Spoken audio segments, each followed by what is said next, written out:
এসপিকে বেডে আমরা কিভাবে শাকসবজি লাগাই সেটা আপনাদের 2 দিন পর্যন্ত দেখাচ্ছি। আজকে তৃতীয় ধাপে আমরা মূলা এবং লাল শাক এটা চাষ করব এই এসপিকে বেডে।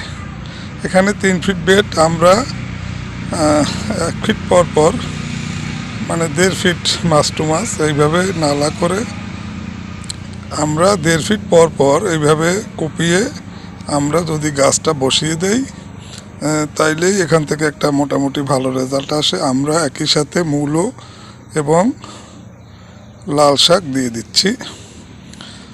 এখানে আমরা ঘন জীবামৃত এবং জৈব সার আমাদের পাতা পচা এগুলি মিশিয়ে প্রথম বেডে দিই। তার গাছটা লাগানোর পয়েন্টটায় আমরা আবার ঘন জীবামৃত দিয়ে দিচ্ছি।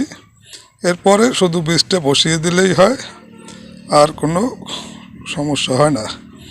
পরবর্তীতে আমরা 4 দিন পর পর যদি 2বার জীবামৃত দেওয়া যাবে, তরল জীবামৃত। এটা 10 লিটার পানির সাথে 1 লিটার দিয়ে বেড ভিজিয়ে দিলে গাছগুলি সুন্দরভাবে বেড়ে ওঠে।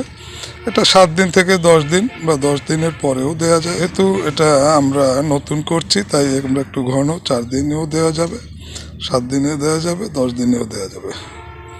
এইভাবে আমরা যদি মাটিটাকে প্রস্তুত করি তাহলে এখানে গোবরের যে অংশটা অণুজীব হয়ে যায়, এটা মাটিতে ক্রমাগত উর্বর হতে থাকে। সাথে পাতা পচা জৈব সার এগুলি দিয়ে দিলে আমরা ইনশাল্লাহ এখান থেকে একটা ভালো রেজাল্ট বের করতে পারি। জায়গাটার ব্যবহার হয়। এখানে পেঁপের সাথে আমরা এগুলি সাথী ফসল হিসাবে দিচ্ছি। ইনশাল্লাহ এখান থেকে আমরা রেজাল্ট পাবো। ধন্যবাদ।